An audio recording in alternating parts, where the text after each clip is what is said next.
আমাদের জিন্দেগীর মাধ্যমে আমরা আনতে পারি আর তার মাধ্যমে যদি আমরা আমল করতে পারি বন্ধুগণ, অবশ্যই অবশ্যই নিশ্চয় মানুষটা জাহান্নাম থেকে আল্লাহ পাক বাঁচায়া দিবে। আল্লাহ কোরআন কারীমের মাধ্যমে বলেন, জাহান্নামীরা যখন জাহান্নামের মাধ্যমে যাবে, জান্নাতীরা যখন জান্নাতের মাধ্যমে যাবে, এই যে বাজার মার্কেটের মাধ্যমে দুইজনে একসাথে বাজারে যায়, হোটেলের মাধ্যমে দুইজনে একসাথে বসে বসে খায় বন্ধুগণ, এমন ভাইদের বন্ধু যখন জান্নাতের মাধ্যমে যাবে, আল্লাহ তাআলা জান্নাতবাসীকে বলবে, হে জান্নাতবাসীরা, দুনিয়ার জমিনের মাধ্যমে যা কিছু নিয়ামত আমি তোমাদেরকে কোরআন দিয়ে বলেছিলাম, তোমরা সব কিছু নিয়ামত জান্নাতের মাধ্যমে পাইছো কি পাইছো না? তারা এক বাক্য করে বলবে, ক্বালু নাআম, আল্লাহ সব কিছুই পাইছি, জান্নাতের মাধ্যমে আমাদের কোনো অভাব রইল না।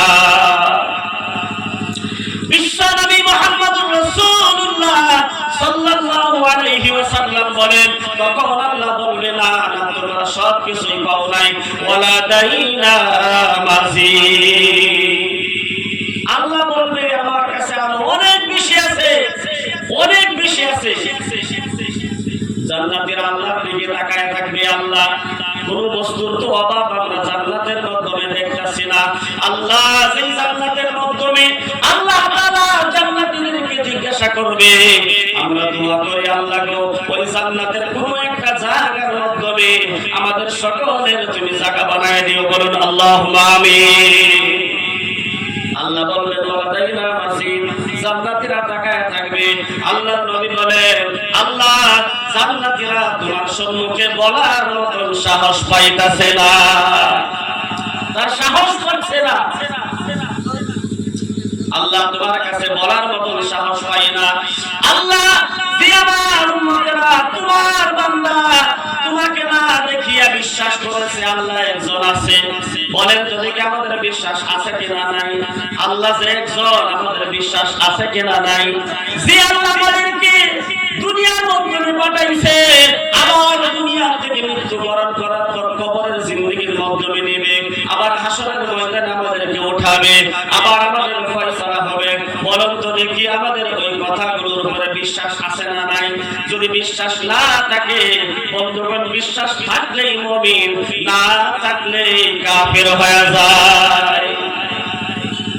আল্লাহ নবী বলেন, আল্লাহ তোমাকে কোনোদিন দেখে নাই কিন্তু নামাজ ছাড়ে নাই, তোমার ভয়ে আল্লাহ কোনোদিন মিথ্যা কথা বলে নাই, আল্লাহ তোমার ভয়ে বান্দা কোনোদিন সুদ খায় নাই, আল্লাহ তোমার ভয়ে বান্দা জুবানের দ্বারা চুগলি করে নাই, আল্লাহ তোমার ভয়ে তার মুখের দ্বারা কোনোদিন গালাগালি করে নাই। বন্ধুগণ, আল্লাহ তোমার ভয়ে আমার উম্মতেরা কোনোদিন দুনিয়ার জমিনের মাধ্যমে গুনার কাজ করে নাই, আল্লাহ তোমার ভয়ে আরামের ঘুমকে হারাম করে ঠান্ডা পানি দিয়ে ওযু করে তারা তাহাজ্জুদের নামাজের জন্য দাঁড়ায় যাইতেন।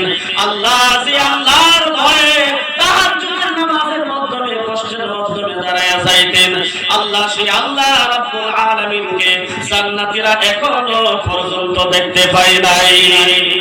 সুবহানাল্লাহ বলবেন না? আল্লাহর নবী দেখেন উম্মতের চিন্তায় কত চিন্তিত বন্ধুগণ। আল্লাহর নবী সাল্লাল্লাহু আলাইহি ওয়াসাল্লামের কথা মোতাবেক আল্লাহ তাআলা বলবেন, হে ফেরেশতারা শুনো, আমার সম্মুখ থেকে সমস্ত নূরের পর্দাগুলো সরায়া দাও। কিতাবের মাধ্যমে লেখা বন্ধুগণ, আল্লাহর কথা মোতাবেক ফেরেশতারা তার সম্মুখ থেকে সমস্ত নূরের পর্দাগুলো সরায়া দেবে, আর আল্লাহ তাআলা জান্নাতীদের দিকে তাকায় থাকবে, আর জান্নাতীরা আল্লাহর দিকে তাকায় থাকবে। মনে হয় ওই তাকায়া থাকার মাধ্যমে কতকাল যাবে জান্নাতীরা টের পাবে না। সুবহানাল্লাহ।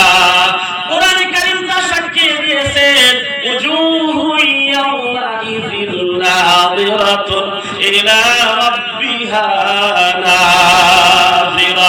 একটু জোরে জোরে বলুন আল্লাহু আকবার। বন্ধুগণ, আল্লাহ তাআলা জান্নাতের মাধ্যমে টকশো লাগাইবে। জান্নাতীরা বলবেন, আল্লাহ আমার একজন প্রাণের বন্ধু ছিল, আমি দুনিয়ার মাধ্যমে একসাথে উঠা বসা করেছি, আল্লাহ আজকে কোথায় গিয়েছে? জান্নাতের মাধ্যমে তাকে তো তালাশ করে পাই নাই। ওয়ানাদা আসহাবুল নারি আসহাবাল জান্নাত আলাইনা মিনাল মা'i আও মিম্মা রাযাকাকুমুল্লাহ। বন্ধুগণ, আল্লাহ তাআলা জান্নাতীদের কথা মোতাবেক আল্লাহ তাআলা বলবেন, হে জান্নাতীরা শোনো, তোমরা যে প্রশ্ন আমাকে করেছো, তোমার বন্ধুরা কোথায়? যে দুনিয়ার জমিনের মধ্যে একসাথে উঠা বসা করেছিলা, আজকে তারা কোথায়? শোনো, তারা কোথায় তোমরা নিজে চোখে তোমরা দেখতে পারবা, তোমরা নিজে দেখতে পারবা। আল্লাহ তাআলা বলেন, জান্নাতীরা আল্লাহর কাছে বলবে, ফি জান্নাতি ইয়াতাসাআলুন। জান্নাতীরা প্রশ্ন করবে, আনিল মুজরিমিনা মা সালাকাকুম ফি সাকার। বন্ধুগণ, আমি বলছিলাম জাহান্নামবাসী অনেক কারণে হবে, কিন্তু মূল কারণ থাকবে জাহান্নামী হওয়ার সর্বমূল 4টা কারণ থাকবে। এক নাম্বার কারণ হলো জান্নাতীরা জিজ্ঞাসা করবে, আনিল মুজরিমিনা মা সালাকাকুম ফি সাকার। জাহান্নামীদেরকে জিজ্ঞাসা করবে, কোন কারণে, কোন অপরাধের কারণে তোমরা জাহান্নামী হয়ে গেলা? জাহান্নামীরা বলবে, তোমাদের কি দোষ ছিল, তোমরা আজকে জাহান্নামী হয়ে গেলা? একসাথে বাজার মার্কেটের মধ্যে যাইতাম, একসাথে উঠা বসা করেছি, আমরা দুইজন রাত্রে 10টা 1টার সময় দুনিয়ার জমিনের মধ্যে একসাথে আড্ডা মারতাম। আজকে তোমরা জাহান্নামী হইলা, তার কারণ কি?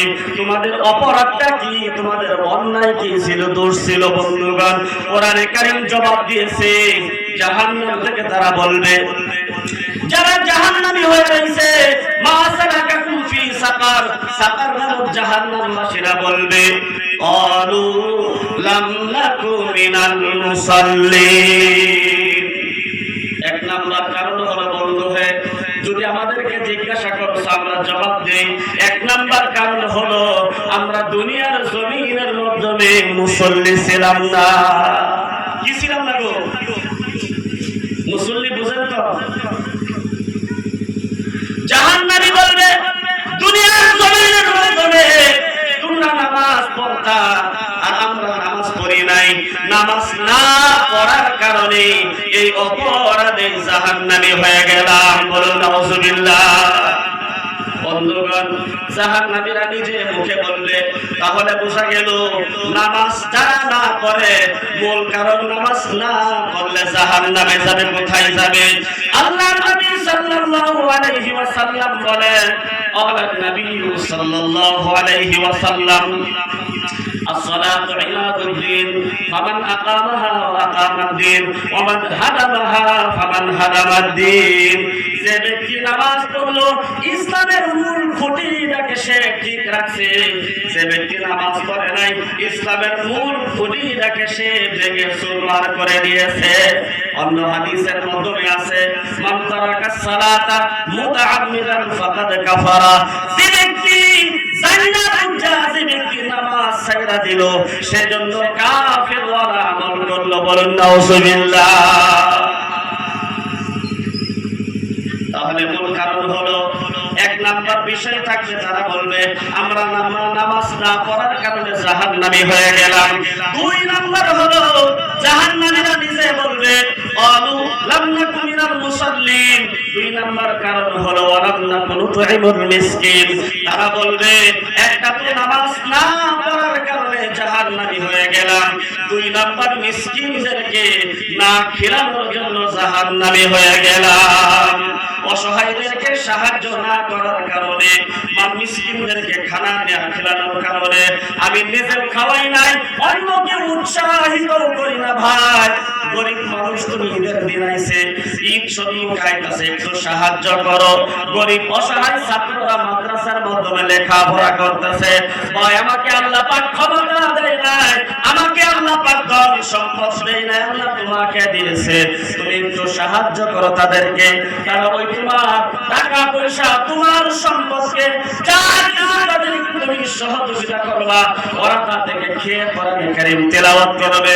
আল্লাহর নবী সাল্লাল্লাহু আলাইহি ওয়াসাল্লাম বলেন, মানুষ ভাবে বাজারের মাধ্যমে বিজনেসটা খুললে বুঝবে টাকা পাওয়া যায়। মানুষ যদি নিজের দেশ ছেড়ে অন্য দেশের মধ্যে মাধ্যমে, রোজগারের তালাশের মাধ্যমে চায়, তারা বুঝি যাওয়ার মাধ্যমে তারাই বুঝি ইনকাম করতে পারে। কিন্তু বিষয়টা এমন না, এমন না। আল্লাহর নবী সাল্লাল্লাহু আলাইহি ওয়াসাল্লাম বলেন, রিজিক কোথা থেকে আসে, কোথা থেকে আসে একটু খেয়াল করো আমার উম্মতেরা, একটু খেয়াল করো। বাস্তবে বুঝেন, আমরা সকাল যারা ঘুম থেকে উঠি, নামাজ পড়ি, যারা নামাজ পড়ি ভালো কথা, যারা নামাজ পড়েন না পড়বেন ইনশাআল্লাহ। বন্ধুরা, নামাজ পড়ি বা না পড়ি, সকাল তারা ঘুম থেকে উঠে আগে ব্রাশ করি, কলগেট করি, মুখটা দেওয়ার পর নিজের স্ত্রীকে অথবা নিজের আম্মাকে বলি, চাই নাস্তা দাও। নাস্তা ব্রাশ করি না গো, আমাকে নাস্তা দাও। যদি বাড়ির মধ্যে না হয়, তাড়াতাড়ি পকেটে টাকা আছে, হোটেলের মাধ্যমে চলে যায়। কিন্তু আল্লাহর নবী সাল্লাল্লাহু আলাইহি ওয়াসাল্লাম বলেন, উম্মতেরা একটু খেয়াল করো না, রিজিকটা কোথা থেকে আল্লাহ পাক মানুষের জন্য তৈরি করে। আল্লাহর নবী সাল্লাল্লাহু আলাইহি ওয়াসাল্লাম বলেন, মাদ্রাসার তালিবে ইলম যারা কোরআন শিক্ষা করে, হক সুবহি মাদ্রাসার মাধ্যমে, হক বানাত মাদ্রাসার মাধ্যমে, হক খারিজি মাদ্রাসার মাধ্যমে, হক হাফজি মাদ্রাসার মাধ্যমে, বন্ধুগণ আল্লাহর নবী সাল্লাল্লাহু আলাইহি ওয়াসাল্লাম বলেন, মাদ্রাসার তালিবে ইলম যারা শিক্ষা করে, কোরআনের শিক্ষা নেয়, তারা ফজরের নামাজ পড়ে। ফজরের নামাজ পড়ার পর সর্বপ্রথম তারা নাস্তা তালাশ করে না, নাস্তা তালাশ করে না, তারা দিমাগের মাধ্যমে একটাই খানে, হুজুর ক্লাসের মাধ্যমে আয়েশা বসার সাথে সাথে সবক শোনানো লাগবে, সবক শোনানো লাগবে। যদি সঠিক মতন সবক না শোনাইতে পারি, হুজুরেরা অনেক মাইল দূর করবে। এই ঘরে বয়ে তারা পবিত্র কোরআনে কারীম খুইলা, বন্ধুগণ নাস্তার দিকে ধ্যান নাই, আল্লাহর কোরআন নিয়ে পড়তে বসে যায়। এই যে আল্লাহ তাআলার কিতাবটা কোরআনে কারীম নিয়ে যখন তারা বৈশা খুইলা বসে, আউযু বিল্লাহি মিনাশ শাইতানির রাজিম, বিসমিল্লাহির রাহমানির রহিম, আলহামদুলিল্লাহি রাব্বিল আলামিন, আর রহমানির রহিম, মালিক ইয়াউমিদ্দিন, ইয়্যাকা না'বুদু ওয়া ইয়্যাকা নাস্তাঈন। তারা যখন বলে বন্ধুগণ সূরা ফাতিহার মাধ্যমে, বন্ধুগণ অনেক অর্থ রয়েছে। বন্ধুগণ কোন মুহাদ্দিসিনে বলেছেন, সারা কোরআনে কারীমের অর্থগুলো আল্লাহ তাআলা এক জায়গায় করে সূরাতুল ফাতিহার মাধ্যমে ঢুকায়া দিয়েছে। সুবহানাল্লাহ। এই যে পরে ইয়াকা না'বুদু ওয়া ইয়াকা নাস্তাঈন, আল্লাহ আমরা তোমার গোলামি করি, তোমার ইবাদত করি, সাহায্য তোমার কাছে চাই। বন্ধুগণ আল্লাহ তাআলা বলেন, বান্দা আমার কাছে সাহায্য চাইছে, সকাল বেলা ঘুম থেকে উঠে ফজরের নামাজ পড়ে, কোরআনে কারীম তিলাওয়াত করে, আল্লাহর কাছে যখন সাহায্য চায়, আল্লাহ তাআলা বলেন, আমি ওই মাদ্রাসার তালিবে ইলমের কোরআন তিলাওয়াতের বরকতে সারা দুনিয়ার মাখলুকাতের জন্য রিজিকের ব্যবস্থা করি। সুবহানাল্লাহ। দেখছেন আমাদের চিন্তা আছে, আমরা তো কোরআন নিজে না জানেন না কোরআনের বরকত কেমন। একজন সন্তানকে যদি কোরআনওয়ালা বানাইতে পারেন, একজন সন্তানকে যদি কোরআনের হাফিজ বানাইতে পারেন, একজন সন্তানকে যদি আলেম বানাইতে পারেন, আমি নিজে চোখে দেখা কথা বলতেছি বন্ধুগণ। একজন হাফিজ সাহেব তার মা দুনিয়ার জমিন থেকে বিদায় হয়ে গেছে, আমি দেখছি ওই হাফিজ সাহেব তার মার জানাজাটা সম্মুখে নিয়ে কিভাবে জানাজা নামাজ পড়াইছে। মসজিদের ইমাম সাহেবের দায়িত্ব মহল্লাবাসীর মাধ্যমে কেউ যদি মারা যায় তার গোসলের ব্যবস্থা তরতিব দেওয়া, তার কাপড় কাইটা দেওয়া, কাপড়ের ব্যবস্থাটা ঠিক করে দেওয়া। বন্ধুগণ কিন্তু ওই মসজিদের ইমাম সাহেব ওই মাইয়িতের জানাজার নামাজ পড়াবে, এইভাবে পড়াবে না সেইভাবে নিজের একটা সন্তান নিজের মা বাবার জানাজাটা পড়াবে। ইমাম সাহেবের হলো দায়িত্ব পড়ানো লাগবে। কিন্তু যখন একটা সন্তান কোরআনের হাফিজ হয়ে গেল, একজন সন্তান আপনার আলিম হয়ে গেল, দেখবেন মার জানাজা বাবার জানাজাটা সম্মুখে নিয়ে নিয়ত ভাঙার পর কমপক্ষে তাকবীর শেষ করার আগে কয়েকবার তার অন্তর থেকে চোখ দিয়া পানি পড়ে। তার কারণ হলো যে মা 10 মাস 10 দিন পেটের মধ্যে রাখছে, যে বাবা কষ্ট ভোগ করে সন্তানটাকে লেখাপড়া করাইছে, এটা অনুভব করে আমার আব্বা অনেক মেহনত করে আমাকে কোরআনের হাফিজ বানাইছে, আমার আব্বা অনেক মেহনত করে আমাকে একজন হক্কানি আলিম বানাইছে। আহারে যে বাবা না খায়া আমার মুখের মাধ্যমে খানা দিছে, যে বাবা নাস্তা পর্যন্ত করে নাই, টাকা খরচ হবে বিদায় সন্তানের লেখাপড়ার টাকা দিতে হবে। আমার বাবা অনেক কষ্ট করেছে, ভালো একটা কাপড় আব্বা পরিধান করে নাই, সন্তানকে টাকা দেওয়া লাগবে। ভালো একটা ফলের মৌসুম আসলে আব্বা দামি একটা ফল খাই নাই, সন্তানকে টাকা দেওয়া লাগবে। এই যে একটা অনুবাদ সন্তানের দিমাগের মাধ্যমে বন্ধুগণ, আল্লাহর নবী বলেন এই যে সন্তানটা যখন মা বাবার জানাজার নামাজটা পড়ায়, এইভাবে চোখ দিয়া পানি বের করে করে আব্বা আব্বা কইয়া চিৎকার মারে বেহুশ হইয়া এইভাবে যখন জানাজার নামাজটা পড়ায়, আর ওই সন্তানটা কোরআনের হাফেজ মার লাশটা নিয়ে যখন কবরের মাধ্যমে নামে, আমার বন্ধুগণ আব্বার লাশটা নিয়ে যখন কবরের মাধ্যমে নামে, কোরআনের বরকতে আল্লাহ তাআলা তার মা বাবার কবরটাকে সাথে সাথে জান্নাতের লগে সম্পর্ক করে দেয়। সুবহানাল্লাহ। একটু নিয়াত করেন আজকে থেকে যা ভুল করেছি অন্যায় করেছি আর করব না। নিজের একটা সন্তান যদি নাই, নিজের একটা নাতি হইলেও বাচ্চা হইলেও পবিত্র কোরআনের সাথে সম্পর্ক জোড়াবো। জোরে বলেন কথা ঠিক কিনা? একটা সন্তানকে কোরআন পড়ানোওয়ালা বানান বন্ধুগণ। কোরআন অনেক বরকতের কিতাব, কোরআনের বরকত বহুত আছে বন্ধুগণ। আপনারা শুনবেন মসজিদের মাধ্যমে ইমাম সাহেব খতিব সাহেব জুমার দিন বলে, মাদ্রাসার হুজুরেরা বারবার করে এই কথাই বলে, আল্লাহর একটি মাত্র কিতাব, একটি মাত্র কিতাব, একটি মাত্র কিতাব। এই কিতাবটা যে উম্মত বলে হুজুর গো আমরা পড়তে জানি না, ওই মানুষটা হলো সবচেয়ে অসহায়। নিজে ছাত্রদেরকে, গরিব ছাত্রদেরকে সাহায্য করবেন, না পারলে তাদেরকে উৎসাহিত করবেন। আল্লাহ তাআলা বলেন 2 নম্বর বিষয় হলো লাম নাকু মিনাল মুসাল্লিনা ওয়া লাম নাকু নুতঈমুল মিসকিন। জাহান্নামীরা বলবে 1 নম্বর নামাজ না পড়ার কারণে জাহান্নামী হয়ে গেলাম, 2 নম্বর নিজেও গরিবদেরকে সহায় করি নাই, নিজে গরিবদেরকে সাহায্য করি না, খাওয়াই নাই, নিজে কাউকে উৎসাহিত করি নাই। 2 নম্বর বিষয়টা হলো এই বিষয়ে জাহান্নামী হয়ে গেলাম। বন্ধুগণ আল্লাহর নবীর একজন সাহাবী হযরত আব্দুল্লাহ ইবনে মুবারক রাদিয়াল্লাহু আনহু আর জিন্দেগি পড়লে বন্ধুগণ তার ইতিহাসের মাধ্যমে একটা আমি বন্ধুগণ ইতিহাস পাইলাম। হযরত আব্দুল্লাহ ইবনে মুবারক রাদিয়াল্লাহু আনহু অনেক বড় সাহাবা ছিলেন, অনেক ইলমের জ্ঞান ছিল বন্ধুগণ। তিনি হজ করেছেন, অনেক জ্ঞানী ব্যক্তি ছিলেন। হজ করার পর একবার মনে করেছে আমি উমরা হজের জন্য রওনা দিব। উমরা হজের জন্য প্রস্তুতি নিয়েছে বন্ধুগণ, উমরা হজ করার জন্য নিয়ত করেছে, প্রস্তুতি করলেন বন্ধুগণ। আর একজন ছোট বাচ্চা ছিল, তার বাড়ির পাশের ঘরের মাধ্যমে হঠাৎ করে একদিন গিয়ে হাজির হয়ে গেছে বন্ধুগণ।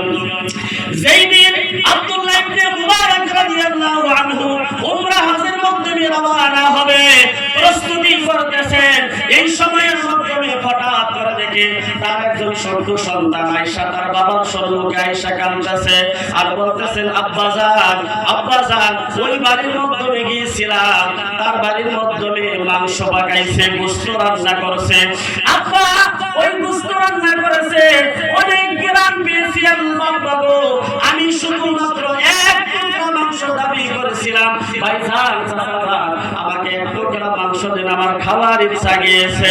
আব্দুল্লাহ ইবনে মুবারক রাদিয়াল্লাহু আনহু এইভাবে বলতেছেন, আব্বা আমাকে দেয় নাই, দেয় নাই, ঘর থেকে ধাক্কা মেরে আমাকে তাড়ায়া দিয়েছে। এইভাবে আব্বার কাছে চোখের পানি দিয়ে কাঁদতে কাঁদতে বন্ধুকে শিকায়াত করতেছে, বিচার দিতেছে। হযরত আব্দুল্লাহ ইবনে মুবারক রাদিয়াল্লাহু আনহু বলতেছেন, আরে এমন মানুষ কি দুনিয়ার জমিনের মাধ্যমে থাকতে পারে? ছোট্ট একজন মাসুম বাচ্চা, উনি 1 টুকরা মাংস চাইছে, 1 টুকরা গোশত চাইছে, না দিয়া তাকে ধার করে বাড়ি থেকে তাড়ায়া দিয়েছে। আরে এমন অসহায় মানুষ কি দুনিয়ার জমিনের মাধ্যমে, এই রকম মানুষ কি থাকতে পারে? ওই সন্তানের হাতের মাধ্যমে ধরে তার বাড়ির সম্মুখে গিয়া গেটের মাধ্যমে গিয়ে আওয়াজ দিয়েছেন। বন্ধুগণ, কিতাবের মাধ্যমে লেখা, যখন গেটের মাধ্যমে আওয়াজ দিছে, আওয়াজ দেওয়ার সাথে সাথে ওই মানুষটাকে ঘুরে দেখে তার বাড়ির মাধ্যমে আব্দুল্লাহ ইবনে মুবারক দাঁড়ায় রয়েছে। মানুষটা গরিব মানুষ ছিল, বলতেছে হারে কি অন্যায় আমার দ্বারা হয়েছে। আব্দুল্লাহ ইবনে মুবারক এত বড় মানুষ আমার বাড়ির সম্মুখে হাজির হয়ে গেছে, আমার দ্বারা কি অপরাধ হয়েছে, অন্যায় হয়েছে নাকি? বলতেছেন আব্দুল্লাহ ইবনে মুবারক, কিভাবে আমার বাড়ির সম্মুখে আসার আপনার যোগ্যতা হলো? কি কারণে আসতেন? আমি তো গরিব মানুষ, কি কারণে আমার বাড়ির মাধ্যমে এসেছেন? আমি আপনার কি সাহায্য করতে পারি? আব্দুল্লাহ ইবনে মুবারক বলতেছেন, না না, তুমি অপরাধ করেছো, সেই বিধায় আমি তোমার ঘরের মাধ্যমে এসেছি। বলতেছে আমার কি অপরাধ হয়েছে? বলে এই যে ছোট্ট সন্তানটা, বাচ্চাটা দেখতেছো? বলে হ্যাঁ। বলে এই বাচ্চাটা হলো আমার। চোখের মাধ্যমে পানি তার কারণ কি? শুনো, তুমি বাড়ির মাধ্যমে মাংস গোশত রান্না করেছো? বলে হ্যাঁ, গোশত রান্না করেছি। বলে এক টুকরা মাংস আমার সন্তান তোমার কাছে চেয়েছিল? বলে হ্যাঁ, আমার কাছে আহ্বান করেছিল, কিন্তু আমি দেই নাই। বলে কেন দেও নাই? ওই মানুষটা বলতেছে আব্দুল্লাহ ইবনে মুবারক, তাহলে শুনেন, আমার বাড়ির মাধ্যমে, আমি গরিব মানুষ, আজকে 3 দিন হয়ে যায় আমার বাড়ির মাধ্যমে সোনার আগুন জ্বলে না, আমার সন্তানেরা খিদায় অস্থিরতা হয়ে তারা কাঁদতে কাঁদতে এইভাবে ঘুমায়া যায়। আমার মার চেহারার দিকে আমি তাকাইতে পারি না। আমি একদিন যখন রিজিকের তালাশে আমি যখন বের হয়েছি, ইনকামের তালাশে বের হয়েছি, সন্ধ্যা পর্যন্ত তালাশ করলাম, কোথাও আমি ইনকাম করার সুযোগ সুবিধা পাইলাম না, বিদায় আমি ঘরের মাধ্যমে খানা পিনা জোগাড় করতে পারলাম না। দ্বিতীয় দিন সকালবেলা আবার সবাইকে আমি ঘুমের মাধ্যমে রেখে সর্বপ্রথম আমি ঘর থেকে বের হয়ে যাই। তার কারণ হলো আমার সন্তানেরা আমার কাছে খানা চাবে, আমি তো দিতে পারবো না। আমি আমার সন্তানদেরকে ঘুমের মাধ্যমে রাইখা এইভাবে দ্বিতীয় দিন আবার আমি ইনকামের তালাশে বাইর হয়ে গেলাম, রিজিকের তালাশে আমি বের হয়ে গেলাম। আব্দুল্লাহ ইবনে মুবারক শুনেন, এইভাবে 2টা দিন পার হয়ে গেছে। 3 দিন আমি সকালবেলা যখন ঘুম থেকে বের হয়ে যায়, আমি দেখতেছি আমার সন্তানরা কাঁদতেছে আর বলতেছে, আব্বা আজকে যদি খানা না দিতে পারো আমার মনে হয় আমরা বাঁচবো না। 3টা দিন পার হয়ে গেছে, কচি বাচ্চারা, ছোট্ট বাচ্চারা পেটের মাধ্যমে খানা নাই, খোদার যন্ত্রণায় এইভাবে ঘুমায়। নিজের বুড়ি আম্মা ঘরের মধ্যে এইভাবে ঘুমায়, কিন্তু কোথায় খানা পাবে? পানি পান করে করে 3টা দিন পার করেছে। বন্ধুগণ, আব্দুল্লাহ ইবনে মুবারকের কাছে বলতেছেন, হে আব্দুল্লাহ ইবনে মুবারক শুনো, তৃতীয় দিন যখন আমি রোজগারের তালাশে যখন বাড়ি থেকে বের হয়ে গেছি, ভাইয়ারা আমার, এইভাবে বলতেছেন, আমি সন্ধ্যা হয়ে গেছে, কোনো জায়গার মাধ্যমে কোনো খাবার ব্যবস্থা আমি করতে পারি না। 3 দিন পার হয়ে গেছে, কোনো খাবার ব্যবস্থা আমি করতে পারি না। সন্ধ্যাবেলা যখন বাড়ির দিকে রওনা হইলাম, আফসোস করে আইতাছে, আল্লাহ আজকে আমি দিয়া দেখবো আমার সন্তানেরা কাঁদতে কাঁদতে অস্থির হয়ে গেছে। আমি আসতে সময় বলেছিল, আব্বা আজকে যদি খানা না দিতে পারো আমরা তো দুনিয়া থেকে বিদায় হয়ে যাইবো। আব্বা খোদার যন্ত্রণার সহ্য করতে পারতেছি না। সন্ধ্যার সময় যখন রাস্তা দিয়ে আইতাছে, রাস্তার কোনো এক পাশের মাধ্যমে দেখে মরা একটা গরু, তাজা গরু রাস্তার পাশের মাধ্যমে কে ফালায়া রাখছে। গরু নাই মরে গেছে, তাজা গরু সবে মাত্র ফালাইছে। গরিব মানুষটা আজকে সন্ধ্যা খালি হাতে বাড়ি যাইব, সন্তানের স্যার একটু খেয়াল করে তো, সন্তান যদি আব্বার কাছে কয়, আব্বা আজকে সারাদিন ধরে তুমি খাই নাই, তার বাপের কেউ লাগবো, তার মার অন্তরের মধ্যে কেউ লাগবো। আর মা যদি বলে সন্তানের কাছে, বাবারে 2 দিন ধরে তো কিছুই খাই নাই, আমার ঘরে তো খানা নাই, সন্তানের অবস্থাটা কি হবে? সময় একটু খেয়াল করেন, যাদের মা বাবা দুনিয়া থেকে বিদায় হয়ে গেছে, ঈদের দিন সকালবেলা ফজরের নামাজ পড়ে যখন বাড়ির মধ্যে আয়সা দেখে, আহারে যে পালংটা আব্বা বানাইছিল, পালংটা তো জায়গা ঠিকই আছে, কিন্তু পালংটা তো আব্বা ঘুমাইতো, আব্বা তো নাই, পালংটা ঠিকই আছে।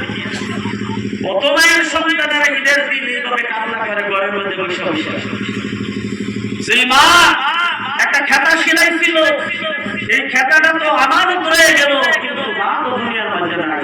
আছে না এইভাবে কাঁদে রাখো?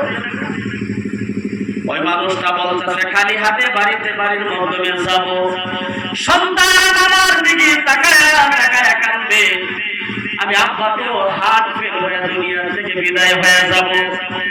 কি কাম আছে?